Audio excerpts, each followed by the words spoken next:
Welcome everybody to Cool Guy Reviews, the channel where we take a deep dive into movies, TV shows, pop culture, and games. And the wait is over, everyone. It's time to rejoice. The live-action adaptation of One Piece is finally here.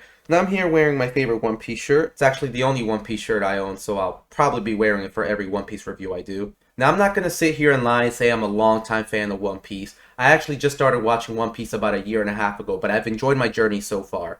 And with a colorful cast of characters and some amazing writing, it's no wonder One Piece has captivated its fan for over 20 plus years. Now, since all 8 episodes have been released, I will be making a dedicated video to each episode. Now, let me point out, I will be judging the series for what it is, a live-action adaptation and not a beat-for-beat retelling of the manga.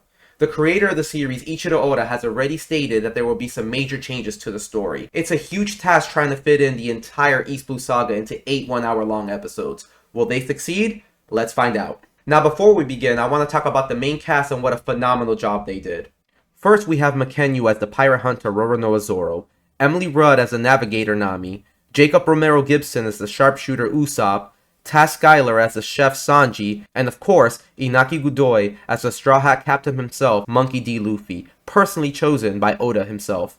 Each played their respective characters almost flawlessly. Okay, now that we got the main cast out of the way, let's get into a review of Episode 1. I'm going to put a spoiler warning down below, so if you don't want to get spoiled, please go watch the episode, then come back and support this video. Ready? Here we go. Episode 1, Romance Dawn. We start off in Loguetown 22 years ago, where the execution of the Pirate King Gold Roger is taking place. Captured by the Vice Admiral of the Marines, Garp, he is escorted to the top of the execution stand as the world witnesses this major event. We see many important figures in the crowd, such as a young Mihawk and a young Shanks, and we get a glimpse of who could possibly be the infamous revolutionary Dragon, but we'll get to that another time. Someone in the crowd yells, "Pirate King, where is your treasure?" which prompts Roger to say his famous line, "Wealth, fame, power. Take to the seas.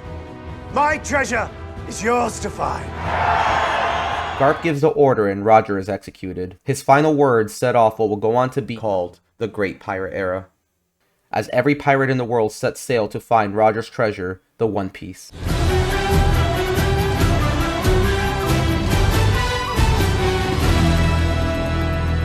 We then transition to present day in the East Blue Sea, where we are introduced to a rookie pirate, Monkey D. Luffy, where he is trying to recruit his first crewmate, Anuzku, who flies away, leaving him stranded in the middle of the ocean as his makeshift boat is slowly sinking. Just before it sinks, he hides away in a barrel as it floats through the sea until it finds its way to a battle between 2 pirate ships, with the victor being Captain Alvida of the Alvida Pirates, and the barrel is being taken aboard as treasure. Kobe, clean up this mess! Come in, Captain Alvida. We are then introduced to Kobe, a young timid pirate who slaves around Alvida's ship. Later that night, as Kobe cleans the blood off Alvida's mace in the lower decks, he hears a noise which ends up being Luffy coming out of the barrel, scaring Kobe.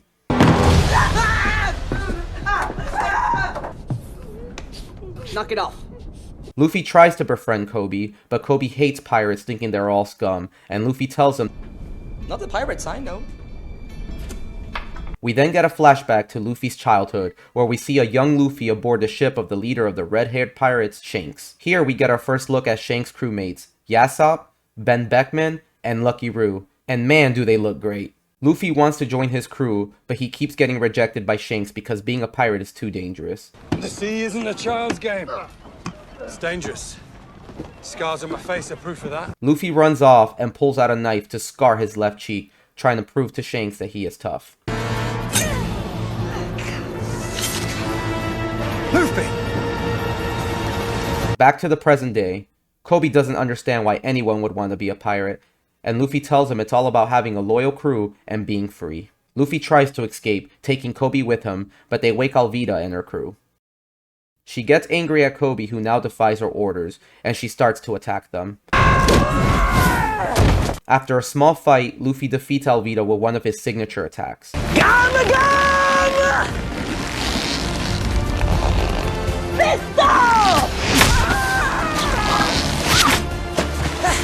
Her ship sets on fire, and they both escape on a small boat. We're gonna need a boat and enough food for a few days. We then go to 66 Island, where we see pirate hunter Roronoa Zoro at the altar as a mysterious figure steps out of the shadows. The mysterious figure being Mr. 7 of the organization known as Baroque Works. He tries to recruit Zoro, but he declines. Does it come with a free face tattoo? My favorite is number 1.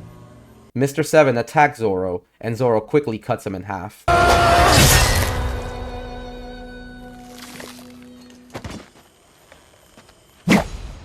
We go to another flashback with Shanks tending to Luffy's scar. After getting rejected again, Luffy runs off and ends up by Shanks' treasures. Stupid Shanks. As he looks around, he opens a small box which contains a fruit. Now we all know what that fruit is, but we'll get to that a later time. Luffy, being hungry, eats the fruit to its entirety. Shanks and his crew are drinking at the bar when the bandit named Higuma arrives. He gets angry that Shanks' crew drank all the liquor, so Shanks offers him the last bottle. He shatters the bottle and Shanks peacefully tries to clean it up. Higuma then proceeds to shatter more glass and walks away. You good, huh, Cotton? You got a mop? Luffy sees this and gets angry at Shanks for letting the man insult him and not fighting back. Why are you laughing? How could you let him insult you like that? All he did was spill a drink on me. But you should have fought back. Luffy calls Shanks a coward and walks away. Shanks grabs Luffy's arm and realizes Luffy ate what is known as a devil fruit. In Luffy's case, he ate the gum gum fruit, which turns his body into rubber. We go back to the present where Luffy and Kobe are getting to know each other. Luffy asks Kobe what his dream is, and he tells him it's dumb, so Luffy walks up and slaps the shit out of him. Damn! He then tells him he wants to become a Marine and help those who cannot help themselves. Luffy tells Kobe to follow his dreams and that he will help him out. Luffy will need a map in order to get into the Grand Line, so they set sail to the closest Marine base. Elsewhere in the East Blue, we see a lady stranded at sea as a small boat approaches. They try to take advantage and steal her belongings, and it turns out she is the master thief named Nami. She steals their ship and sails away. We cut back to Luffy and Kobe, who arrive at the Marine base in Shellstown, where Luffy is upset he does not have a bounty picture posted on the board. Where's my face? Hungry, they head to a bar. Zoro arrives at the same bar as a little girl offers him some food. She runs into the stuck-up narcissist, Helmelpo. Stupid, stupid girl. Zoro stands up for the little girl, and Helmelpo challenges Zoro to a duel. Come on, tough guy. 3 swords? I only need 1. Zoro embarrasses him as the other Marines step in. Luffy takes note on how strong Zoro is.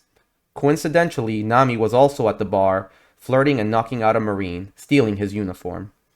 Zoro gets captured and taken to Captain Axe-Hand Morgan, who runs the Marine base. Turns out Axe-Hand Morgan is Helmelpo's father. Zoro tries to turn in Mr. Seven's bounty, but Morgan tells him that assaulting a Marine will be punishable by being strung up at the yard for 7 days without food or water. Zoro accepts so he can continue being a pirate hunter. 7 days. I could catch up on my sleep. Later that night, Kobe tells Luffy he is confused on why Marines didn't help out that little girl, and Luffy tells him just like there's good pirates and bad pirates, there are also good Marines and bad Marines. Luffy asks Kobe for his help infiltrating the Marine base. At the base courtyard, Helmelpo approaches Zoro, who is now tied up, and antagonizes him and steals his favorite sword. As they walk away, Luffy enters the yard through a manhole. Luffy recognizes Zoro from the bar, and they have a small chat. Luffy asks Zoro to join his crew, and he declines. Luffy tells Zoro to not waste his life away and asks him what his dream is. Zoro answers and tells him he wants to keep a promise he made to someone special. Luffy cuts the ropes off and tells him to pursue his dream and continues to infiltrate the base. Nami manages to also infiltrate the base and enters the chamber where they keep all the maps. She is caught, and after being recognized by the Marine, she fights them off.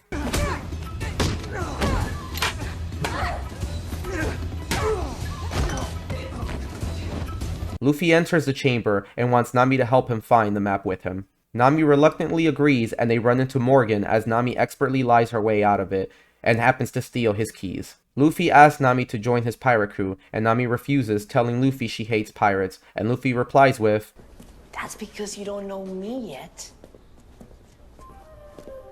We then see Helmelpo in a hilarious scene where he is staring at himself in the mirror, naked, practicing with Zoro's sword. Zoro enters and gets revenge by cutting off his precious hair. Morgan walks into the map chamber where he realizes they have intruders. He runs back to his office as Luffy and Nami find the safe with the map. They escape with the safe as they fall into the yard. The Marines head down to attack them as Zoro runs in to help.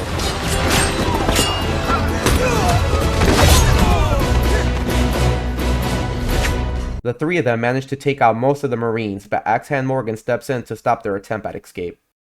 Alone, they struggle to fight off Morgan, but Luffy and Zoro work together to try to defeat him. We then get a fun gag with Zoro and his 3 swords. So that's where it goes. And Luffy shouting out his signature attacks. Gum Gum Whip. Yeah! All great fighters call out their finishing moves. No, they don't. They defeat Morgan and escape to the ship together. Helmeppo tries to stop them, but Kobe knocks him out with a punch. Kobe?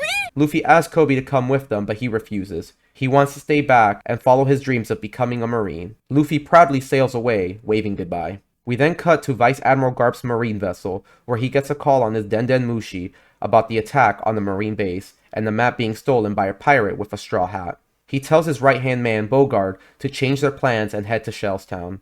We then cut to a circus tent, where a pirate named Kabaji tells his captain, who is shrouded in the darkness, he was not able to steal the map because others already took it. The shrouded figure comes to light, and it's none other than the pirate captain, Buggy the Clown.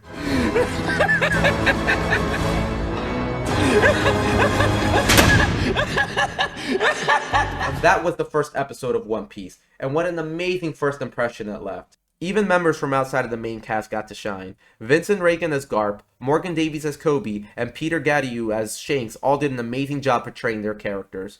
Special shouts out to Aidan Scott as Helmeppo. He completely nailed the stuck-up and snootiness of the character. Jeff Ward as Buggy at the end was but a taste. We will get to him in episode 2. So far, I'm very impressed with what the team was able to accomplish. They were able to capture the fantastical world that Oda created with the devil fruit powers, all its colorful characters, and the world structure with the pirates and the marines, down to the implementations of the news coups and the Den Mushi. I'll give episode 1 of One Piece a 9.5 out of 10. And with such a strong start, let's see if the rest of the series can live up to the hype. If you enjoyed the video, please hit the like button and subscribe for more content just like this. And comment down below and let me know your thoughts on episode 1. I'm curious to see how newcomers will take to the series. I'll try to release the review of episode 2 as soon as I can, but until then, just remember, All great fighters call out their finishing moves.